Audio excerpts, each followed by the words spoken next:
Assalamualaikum warahmatullahi wabarakatuh. Waalaikumsalam warahmatullahi wabarakatuh.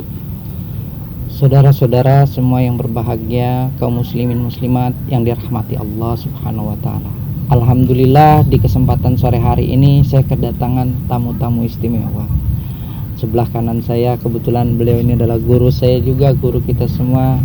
Kebetulan nama beliau adalah Ustadz Rafa'i, Ustadz ya. Nah, beliau ini salah satu guru di pesantren modern Al-Gontori, Ustadz ya. Adapun sebelah kiri saya ini Bang Haji, kalau saya manggilnya Bang Haji Sukri ya Bang? Iya, alhamdulillah. Haji Sukri Oking. Haji Sukri atau Oking. Aslinya dari mana Bang Haji? Saya dari Betawi. Oh, Betawi Pamulang. Betawi Pamulang. Di kesempatan ini kita akan mencoba membahas sesuatu yang selama ini pernah kita dengar agar bisa dikonsumsi oleh publik, terutama untuk diri kita pribadi, umumnya untuk orang banyak. Apa di sini karena kita disuguhkan di depan ini tahu sudah ada beberapa tumpuk Al-Qur'an ini gitu Ustaz ya. Ini mohon izin Ustaz, saya akan mencoba berbicara tentang Al-Qur'an. Bang Haji mohon izin. Apa tuh Ustaz? Quran ini Allah turunkan sebagai petunjuk buat manusia. Kalau kita lihat Al-Quran ini terdiri dari ayat, surat, dan juz. Peranannya sebagai petunjuk, sebagai obat dan rahmat. Nah, di kesempatan ini ketika kita buka Al-Quran di sini, di kesempatan ini ternyata di sini terdapat Asmaul Husna, Bang Haji dan Pak Ustadz. Nah, selama ini tidak sedikit orang beranggapan Asmaul Husna ini adalah nama-nama Allah. Padahal Asmaul Husna ini sebetulnya sifat-sifat Allah. Makanya di Asmaul Husna ini ada sifat Rahman, ada sifat Rahim, ada sifat Malik, ada sifat kasih, ada sifat sayang, ada sifat raja, ada sifat pencipta, ada sifat penghancur. Kemudian lalu kalau Asmaul Husna 99 ini adalah sifat-sifat Allah, nama Allah yang mana? Nama Allah tetap satu, Allahu Ahad. Jadi ada bedanya sifat-sifat Allah sama sifat wajib Allah. Kalau sifat wajib Allah seperti kita sudah ketahui ada 20. Wujud, qidam, baqa, mukhalafatul lil hawadisi dan seterusnya. Lalu Asmaul Husna ini sifat-sifat Allah sebagaimana Allah berkata di dalam Al-Quran, di dalam surat Al-Hasr. Kalau kita lihat di ayat yang ke-23 Allah berkata, di sini dikatakan Ustaz Bang Haji, apa di ayat di sini dikatakan? Di ayat yang ke-23 di dalam surat Al-Hasr ini Allah berkata, Wallahul ladzi la ilaha illa huwa. Dialah Allah, tidak ada Tuhan selain Dia. Al-Malik, Al-Qudus, As-Salam, Al-Mu'min, Al-Muhaimin, Al-Aziz, Al-Jabal, Al-Mutakabbir, Subhanallahi amma yusyrikun. Lalu di ayat 24-nya Allah berkata lagi di dalam surat Al-Asr ini, Wallahu khaliqu bari'ul musawwiru lahu asma'ul husna. Dialah Allah sebagai khalik yang menciptakan, bari'ul musawwir, menciptakan segala sesuatunya itu memiliki kesamaan. Makanya ada orang kembar, karena Allah itu hak Allah sebagai pencipta. Lahu, kepunyaannya Asmaul Husna, sifat-sifat baik gitu. Nah, lalu nama Allah sendiri apa? Nama Allah itu ya Allah. Dalam surat Al-Ikhlas di ayat 1 dikatakan Qul huwallahu ahad. Nah, yang menarik di sini apa yang akan saya coba paparkan di sini, yang akan coba saya perlihatkan. 99 Asmaul Husna ini sebagai simbol untuk manusia yang tertera di dalam Al-Quran, yang mana Quran itu sebagai petunjuk buat manusia. Jadi apa yang tertulis ini adalah petunjuk dari Allah. Sekarang kita lihat di sini. Kalau kita lihat di halaman Quran ini, di sini halaman 5, di sini halaman 4, kita tarik mundur, berarti secara otomatis di sini 3, di sini 2. Halaman 1 Quran kosong. Lalu apa kaitannya dengan Asmaul Husna ini? Kita lihat 99 Asmaul Husna, 9 bulan, 9 hari manusia di dalam kandungan seorang wanita, seorang ibu, maka ditambah 1 hari proses kelahiran, normalnya manusia jadi 9 bulan 10 hari. Kalau kita buka lembaran sini, langsung surat Fatihah di halaman 2. berarti secara otomatis Fatihah itu artinya Fataha yufatihu, pembuka. Maka setelah 9 bulan 9 hari ditambah 1 hari proses kelahiran manusia, terjadilah proses pembukaan 1, 2, 3, 4, 5, 6, 7 sampai dengan 10. Dan di halaman 2 ini ternyata Fatihah jumlah ayatnya 7. Di halaman ini Al-Baqarah jumlah ayatnya 4, dia terletak di halaman 3. Maka setelah pembukaan 7, kalau langsung di halaman 3, 7 ditambah 3, 10. Maka setelah pembukaan 10, Allah berkata, wallahu akhrajakum min butuni ummahatikum la ta'lamuna. Jadi ketika sudah 9 bulan 10 hari, Allah lakukan proses perpindahan alam dari alam rahim menuju alam dunia, keluar ke dunia. Maka di sini perintahnya nih, manusia disuruh menghiasi setelah lahir itu ada 2 makhluk ciptaan Allah. Pertama fisik, yang kedua batin. Manusia disuruh menghiasi batinnya dengan Al-Quran 30 juz, fisiknya dengan busana. Oleh karena itu di sini dihiasi. Dari mana buktinya? Sekarang kita lihat. Mana perintah manusia dihiasi secara zahirnya dengan busana, secara batinnya dengan Al-Quran. Kita lihat di sini. Karena Fatihah ini pembukaan, setelah terbuka tadi. Jumlah ayat Al-Fatihah 7 diletakkan di halaman 2. Kalau kita buat deret hitung, 1 ditambah 2 ditambah 3 ditambah 4 ditambah 5 ditambah 6 ditambah 7, maka hasilnya 28. Karena dia diletakkan di halaman 2, 28 ditambah 2 30. Maka di sini pesannya apa?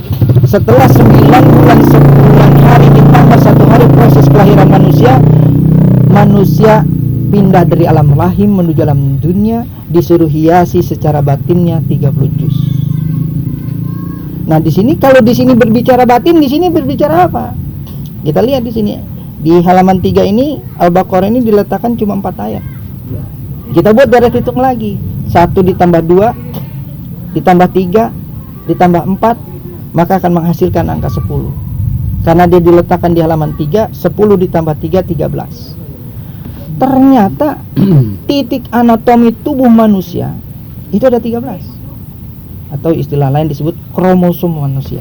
Ada 13, berarti di sini mewakili tubuh manusia secara zahir. Kalau ini mewakili tubuh manusia secara batin. Makanya setelah 9 bulan 9 hari ditambah 1 hari proses kelahiran manusia, terjadilah pembukaan 1, 2, 3, 4, 5, 6, 7, 8, 9 sampai 10. Terjadilah proses perpindahan alam. Dari mana? Lihat. Di ayat 1 surat Al-Baqarah dibacanya alif lam mim. Kalau tanda bacanya kita tutup, alam. Maka manusia akan melalui proses perpindahan 4 alam. Dari alam rahim menuju alam dunia, dari alam dunia menuju alam kubur, dalam kubur baru alam barzakh. Nah, sekarang kita di alam kedua. Berarti setelah itu, hai manusia, setelah engkau dikeluarkan dari rahim ibumu, wallahu akhrajakum min butuni ummahatikum. Dari keluarkan dari rahim ibumu ada 2 makhluk, ada jasad, ada ruh.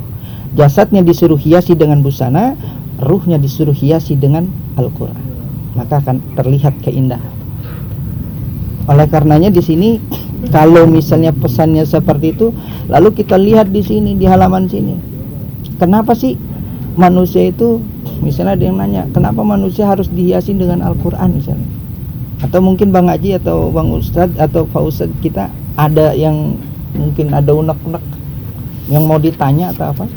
Kebetulan saya dan teman-teman suka bertanya dan suka ada yang bertanya ke saya, maksudnya dia bilang kenapa Al-Fatihah itu disebut ibunya Al-Quran. Mohon izin Ustaz, mohon penjabarannya. Terima kasih. Bang Haji, kenapa Fatihah mendapatkan julukannya ibu Al-Quran? Iya. Pertama, seperti yang tadi saya sudah paparkan, ternyata Fatihah itu diletakkan di halaman kedua. Dan jumlah ayat surat Fatihah 7 ayat.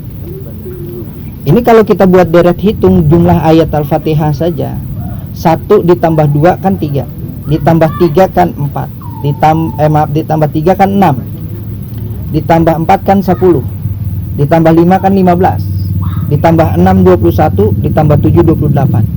Ini hasil deret hitung jumlah ayat Al-Fatihah. Karena dia diletakkan di halaman 2, 28 ditambah 2, 30. Kenapa disebut ibunya Quran? Karena dia bisa bercerita 30 juz di dalam Al-Quran. Maka dia dapat julukan Ummul Quran. Itu Bang Jadi Haji. sudah terwakili 30 juz di surah Al-Fatihah. Siap. Mewakili ya. Terwakili. Betul.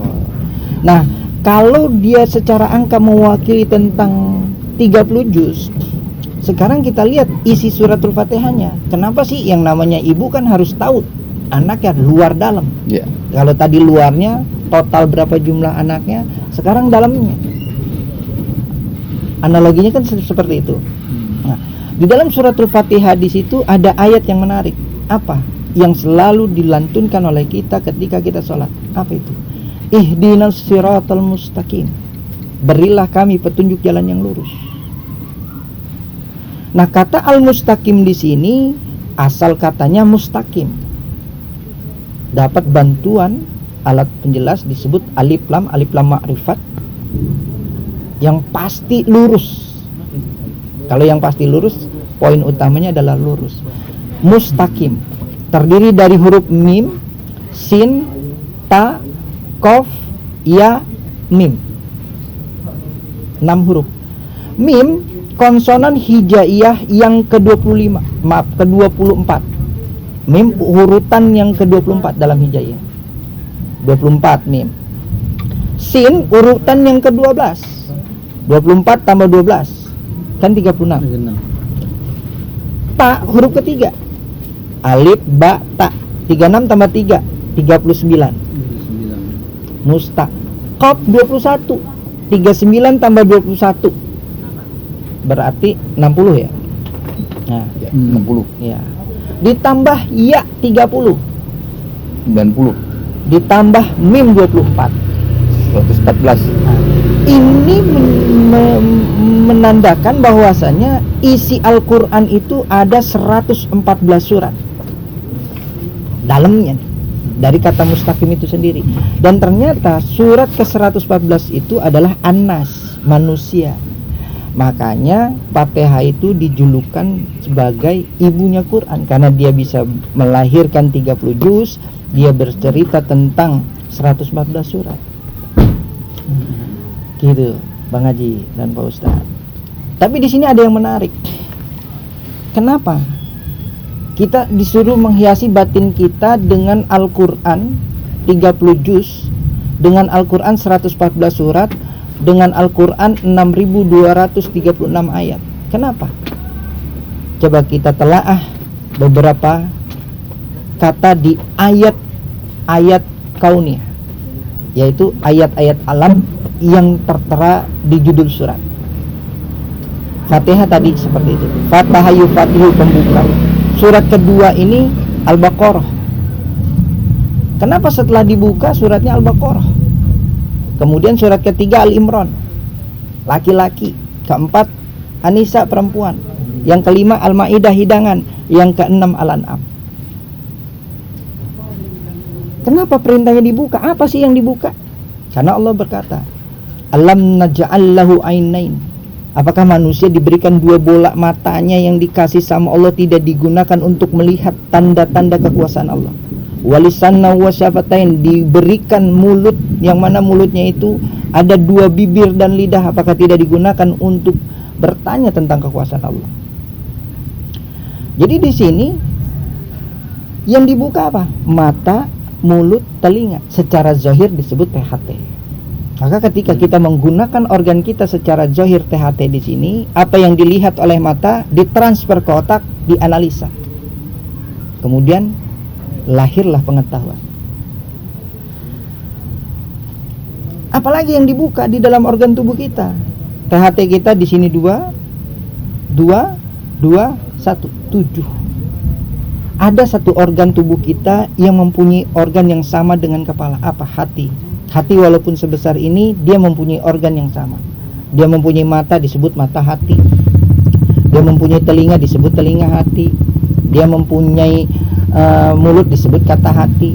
Dia mempunyai pintu, disebut pintu hati. Maka organ hati ini walaupun kecil, dia mempunyai organ yang sama seperti anggota kepala. Nah, inilah yang disuruh buka, kata Allah. Kenapa? Karena Allah berkata di dalam surat 7 ayat 179, Allah berkata dalam surat Al-A'raf. Kata Allah begini, mohon izin Ustaz kalau salah mohon dikoreksi.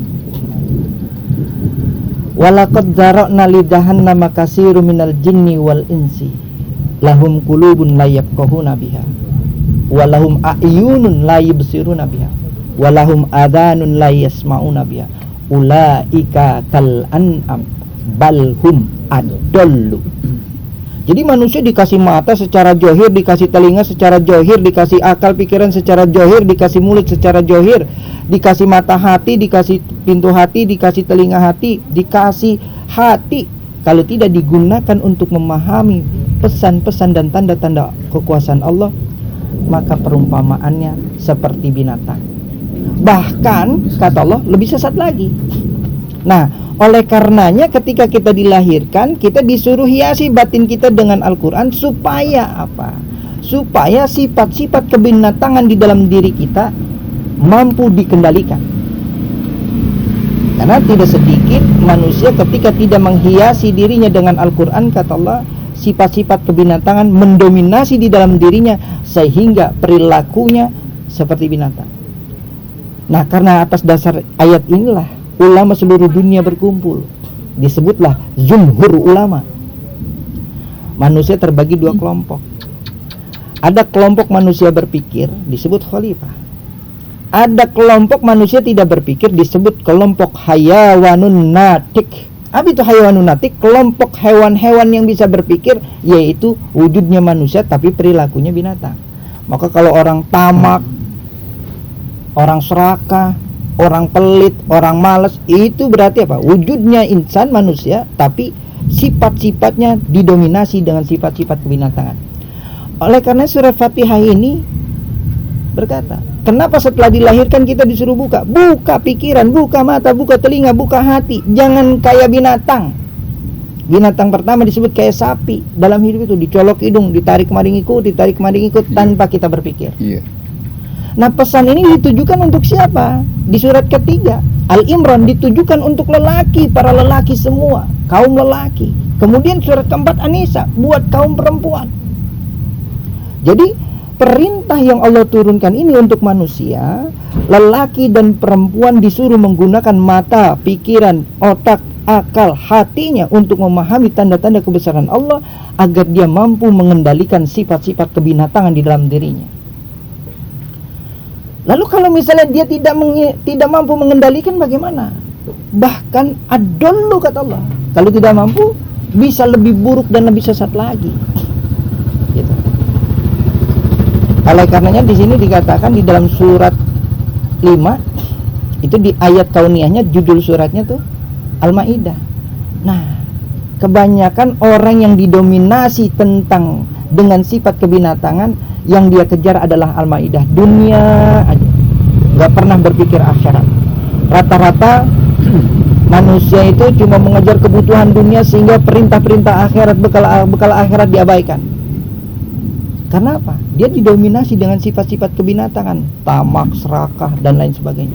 Dia lupa bahwasanya dia belum punya bekal untuk ke akhirat. Orang kayak begini, kebutuhan dunia jangan dianggap hal yang paling ini. Dia akan menjadikan dunia ini adalah utama, akhirat adalah sekian. Padahal perintah Allah dalam Quran, dunia harus kita kerjakan, akhirat harus kita kerjakan. Bekerja di dunia seolah-olah kita hidup selamanya, beribadah seolah-olah kita mati besok. Ada unsur keseimbangannya. Siap, betul Ustaz. Tapi pada faktanya apa? Kebanyakan orang mengejar dunia, akhirat diabaikan. Maka surat ke-6 Al-An'am, orang yang kayak begini termasuk kelompok-kelompok hewan-hewan ternak. Contoh hewan ternaknya di mana? Di Al-Baqarah itu. Gitu.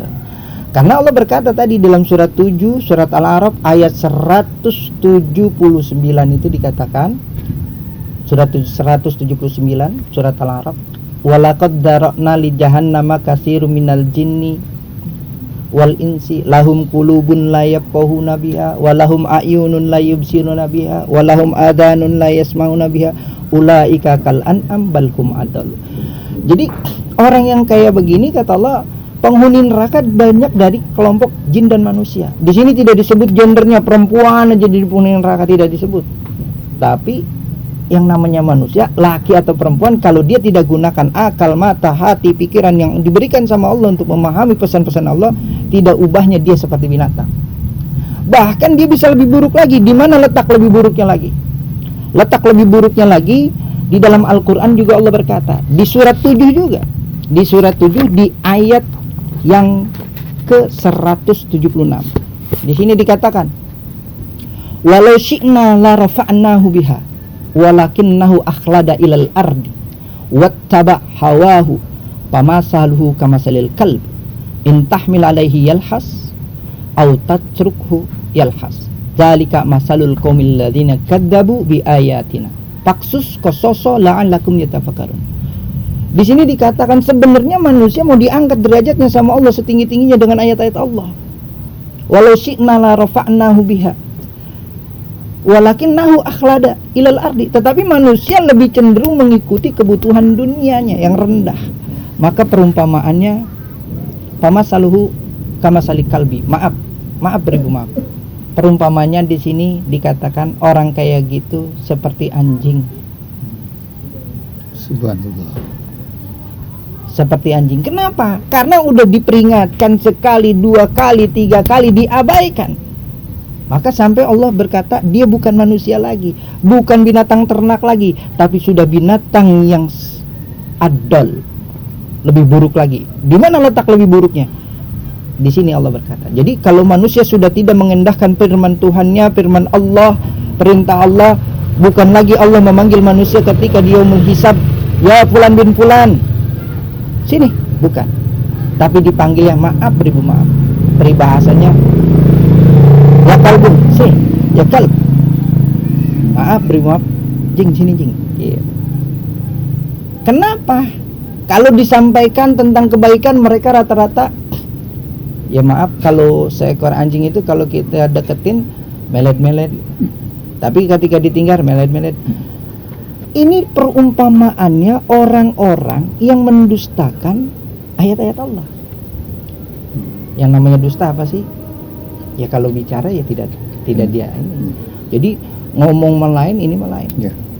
Maka diperumpamakan kayak gitu.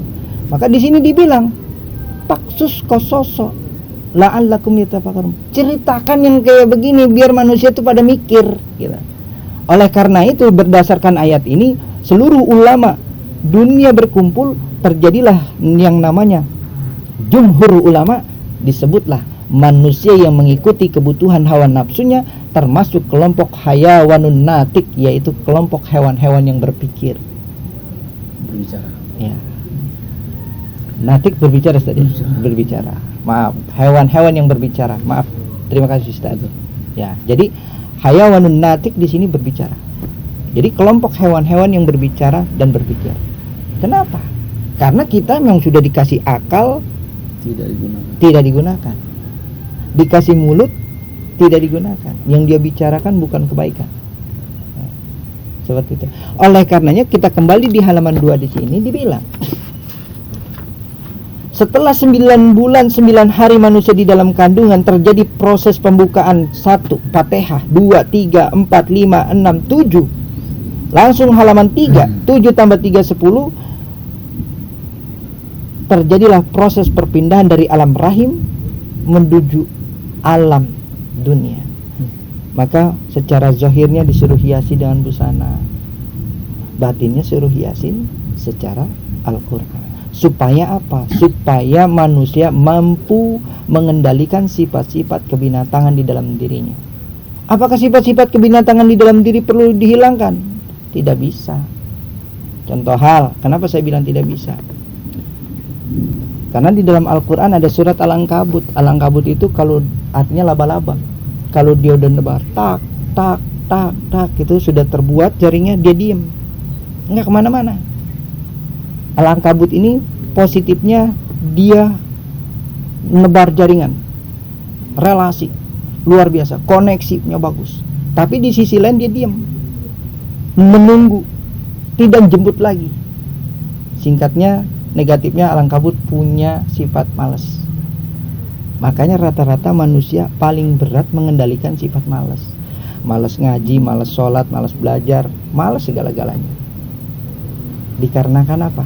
Dikarenakan tidak terpenuhi kebutuhan batinnya. Nah, itulah poinnya ketika kita melihat 99 Asmaul Husna, selain dia berbicara sifat-sifat Allah, tetapi ini berperan sebagai simbol bahwasannya 9 bulan 9 hari manusia di dalam kandungan seorang ibu ditambah 1 hari proses kelahirannya.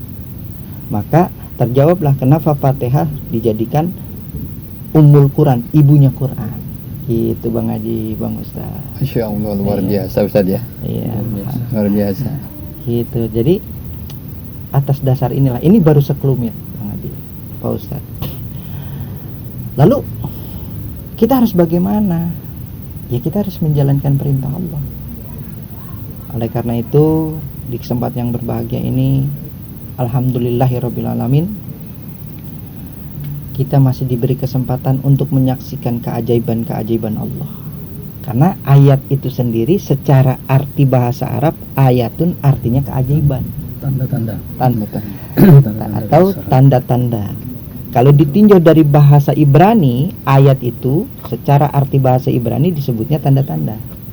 Karena bahasa Ibrani ini zaman dahulu mengartikan ayat juga, disebutnya tanda-tanda. Karena Quran penyempurna ajaran sebelumnya, maka ayat juga diartikan dalam bahasa Arab disebut keajaiban atau tanda-tanda. Nah, inilah salah satu bentuk tanda-tanda keajaiban Allah. Jadi Asmaul Husna ini barangkali perlu kita tambahkan, ini adalah sifat Allah yang perlu kita teladani. Kalau Allah bersifat Rahman, Pengasih, Rahim, Penyayang, kita pun harus demikian. Kadang-kadang banyak orang salah tafsir, mengamalkan Asmaul Husna dengan ribuan kali, diucapkan beribu-ribu kali tanpa menteladani sifat itu, maka tidak berguna. Hanya dibaca saja. Hanya dibaca saja, dihafal saja. Nah, ini justru Allah sudah mencontohkan Rahman, Rahim, kita pun harus bersifat demikian. Ditiru ya. Ditiru, ini yang benar. Iya. Alhamdulillah di kesempatan yang mulia ini kita bisa berbincang-bincang tentang ilmu, sehingga ada hikmah itu semua. Di kesempatan ini saya pribadi mengucapkan banyak terima kasih Pak Ustadz, Sama-sama. terima kasih Bang Haji. Semoga pertemuan sore hari ini membawa berkah dunia dan akhirat buat saya Amin, pribadi, ya Rabbal alamin. khususnya umumnya buat kita semua, Menyambut kaum muslimin. kaum muslimin dan muslimat semuanya. Kemudian salam takjim dan hormat selalu untuk para profesor, para kiai, para alim ulama, para ustadz, para guru. Semoga kita semua dimampukan oleh Allah untuk menteladani sifat-sifat yang baik tadi. Amin ya Rabbal Dan alamin. semoga kita dimampukan Amin. mengendalikan sifat-sifat kebinatangan di dalam diri kita. Amin. Amin ya Saya Allah. kira demikian Mas. Assalamualaikum warahmatullahi wabarakatuh. Waalaikumsalam warahmatullahi wabarakatuh.